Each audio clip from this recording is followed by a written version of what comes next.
Hi hello welcome to Savitri kitchen. இன்னைக்கு நம்மளோட சேனல்ல ஒரு ஃபேண்டாஸ்டிக்கான புளியோதரை எப்படி செய்யலாம்னு பார்க்க போறோம். எங்க அம்மா புளியோதரை பண்ணா ரொம்ப சூப்பரா இருக்கும். எல்லாருமே ரெண்டு பிளேட் கேட்டு வாங்கி சாப்பிடுவோம். எங்க அம்மா எந்த மெத்தட்ல புளிக்காய்ச்சல் பண்றா, புளி காய்ச்சல் பண்ணிட்டு அப்புறம் புளியோதரை மிக்ஸ் பண்ண போறோம். நம்ம புளிக்காய்ச்சலுக்கு ஒரு பவுடர் பண்ணி அதை தயாரிச்சு பண்ண போறோம். எங்க அம்மா அப்படிதான் செய்வா. எங்க அம்மாவோட மெத்தட்ல இன்னைக்கு நான் உங்களுக்கு செஞ்சு காட்டுறேன். அதுக்கு என்னெல்லாம் இன்கிரீடியன்ஸ் தேவைங்கிறத பார்க்கலாம். இப்போ புளிக்காய்ச்சலுக்கு நான் இந்த அளவுக்கு, அதாவது கையில் எடுத்து பார்த்தேன்னா ஒரு நல்ல மீடியம் சைஸ் தக்காளி அளவுக்கு புளி ஊற வச்சு ஒரு 200 ml வாட்டரில் புழிஞ்சு தனியாக எடுத்து வச்சுட்டுருக்கேன். நிலக்கடலை, வறுத்த நிலக்கடலை நான் வாங்கி வச்சுட்டுருக்கேன். கடலைப்பருப்பு, தனியா, வெந்தயம், காஞ்ச மிளகா, நல்லெண்ணெய், உப்பு, கடுகு, கொஞ்சோண்டு வெந்தயம், காஞ்ச மிளகா ஒரு 5-6 கிள்ளி வச்சுட்டுருக்கேன், கருவேப்பிலை தாளிக்க. இப்போ இதை எப்படி செய்யலாம்னு பார்க்கலாம். இப்போ நம்ம புளிக்காய்ச்சலுக்கு வெந்தயத்தை தனியாக வறுத்து எடுத்து வச்சுட்டுடலாம். நான் டீஸ்பூனில் ஒரே 1 டீஸ்பூன் மட்டும் வெந்தயம் எடுத்துட்டுருக்கேன்.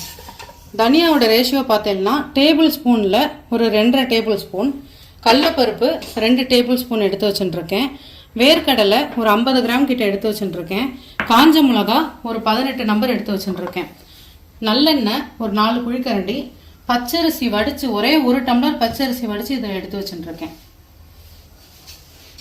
இப்போ வெந்தயத்தை லேசாக செவக்க வறுத்துன்ட்டு இதை தனியாக ஒரு பவுடர் பண்ண போகிறோம். வெந்தயம் பார்த்தேன்னா இந்த மாதிரி நல்லா வெடிச்சு வருது, ப்ரௌன் கலரில் மாதிரி. இதை தனியாக ஒரு பவுடர் பண்ணி நம்ம எடுத்து வச்சுப்போம். அடுத்து இதே கடாயில் தனியாவும் கடலைப்பருப்பும் போட்டு இது ரெண்டும் செவக்க வறுக்கும் போது வரமிளகா போட்டு வறுத்துக்கலாம். இப்போ தனியாவும் கடலைப்பருப்பும் நல்லா செவக்க வறுக்க ஆரம்பிச்சிட்டு இந்த ஸ்டேஜில் வரமிளகாவை போட்டு சும்மா ஒரு 2 செகண்ட்ஸ் வறுத்து மிக்சியில் ஆற வச்சு பவுடர் பண்ணிக்கலாம்.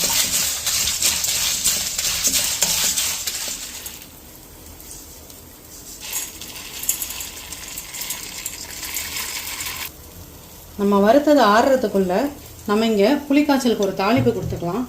நான் பால் கரண்டி, குட்டி பால் கரண்டி வச்சுட்டுருக்கேன். அதில் முதல்ல 2 குழிக்கரண்டி நல்லெண்ணெய், ஃபுல்லாக நல்லெண்ணெயிலே பண்ணால் நல்ல அரோமா கிடைக்கும். அதனால் நான் நல்லெண்ணெயில் தான் பண்ணுறேன். கடுகு, வெந்தயம், கருவேப்பிலை, வரமிளகா இதை மொத்தமாக போட்டுக்கிறேன். இந்த கருவேப்பிலையை நல்லா பொரிய விட்டுட்டு வறுத்த நிலக்கடலை அதை போட்டுடலாம்.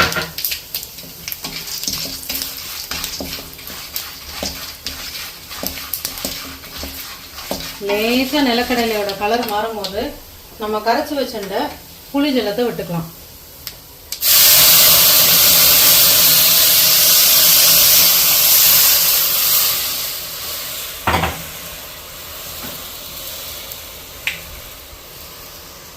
இதில் ஒரு 1/4 ஸ்பூன் மஞ்சத்தூள் போட்டுட்டு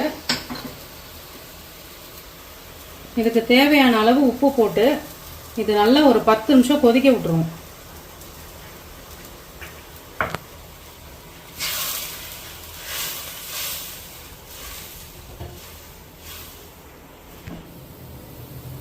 இப்போ நம்ம விட்ட புளிஜலம், தாளிப்பு கொடுத்த புளிஜலம் நல்லா கொதிக்கிறது. இப்போ இது கொதிக்கும் போது இது நம்ம அரைச்சி வச்ச பவுடர், அந்த கடலைப்பருப்பு, தனியா, வரமிளகா வறுத்தோம் இல்லையா, அந்த பவுடர் இது அப்படியே ஃபுல்லாக போட்டுடலாம்.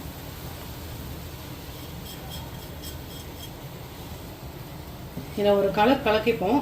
நான் புளிக்காய்ச்சலில் கடலைப்பருப்பு தாளிக்க மாட்டேன். தாளிக்கணும் உங்களுக்கு வேணும்னா நீங்கள் தாளிச்சுக்கோங்க.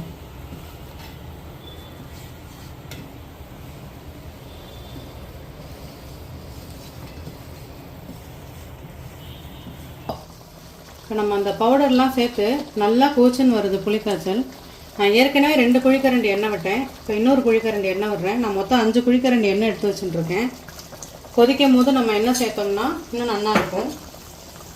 நீங்கள் ரீஃபைண்ட் ஆயிலும் நல்லெண்ணெயும் மிக்ஸ் பண்ணி சேர்க்குறதுனாலும் சேர்த்துக்கோங்க. ஆனால் இந்த மாதிரி பண்ணலைன்னா 1 மாதத்துக்கு நீங்கள் ஃப்ரிட்ஜில் வச்சுட்டு சாப்பிட்லாம். இப்போ இந்த புளிக்காய்ச்சல் நல்லா கோச்சுன்னு இருக்கு. இந்த பாருங்க, இந்த மாதிரி திக்னஸ் ஆகிருக்கு. இன்னும் ஒரு 10 நிமிஷம் கொதி வந்துடுதுன்னா நம்ம இறக்கலாம். இப்போ நான் இன்னும் ஒரு 1/2 குழிக்கரண்டி எண்ணெய் விட்டுக்கிறேன். மீதி எண்ணெயை கடைசியாக இறக்கும் போது சேர்த்துக்கிறேன். இந்த ஸ்டேஜில் நான் வெந்தயம் பவுடர் பண்ணி வச்சேன் இல்லையா, அதை தனியாக போட்டுக்கலாம்.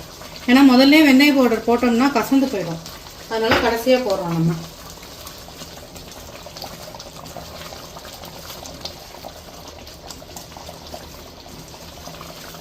ஒரு நிமிஷம். இப்போ நல்லா 10 நிமிஷம் கொதிக்க விட்டுட்டோம். இந்த மாதிரி திக்காக இருக்குது பாருங்கள், பார்த்தாலே நல்லா தெரியும். இப்போ அடுப்பு ஆஃப் பண்ணிட்டு ஒரு பாத்திரத்தில் மாற்றிட்டுடலாம்.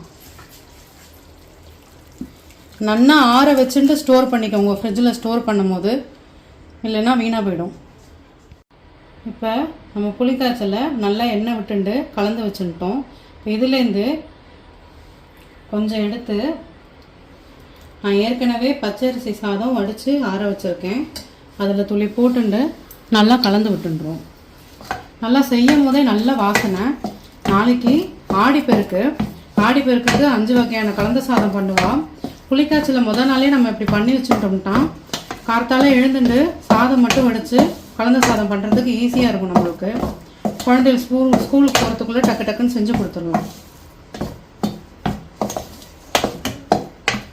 ஃபுல்லாக கலந்தாச்சு.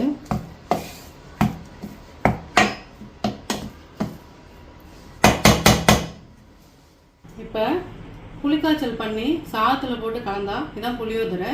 கோயில் டேஸ்ட்டில் அப்படியே சூப்பராக இருக்கும். துளி நம்ம டேஸ்ட் பண்ணி பார்க்கலாம். ஆஹா, ரொம்ப சூப்பராக இருக்குது. காரம், உப்பு, புளிப்பு எல்லாம் பெர்ஃபெக்டாக அவ்வளோ அருமையாக வந்திருக்கு. நீங்களும் உங்கள் ஆத்துல இதே மாதிரி புளியோதரை செஞ்சு பாருங்க. செஞ்சு பார்த்துட்டு எப்படி வந்திருக்குங்கிறத எனக்கு கமெண்ட் பண்ணுங்க. தேங்க்யூ.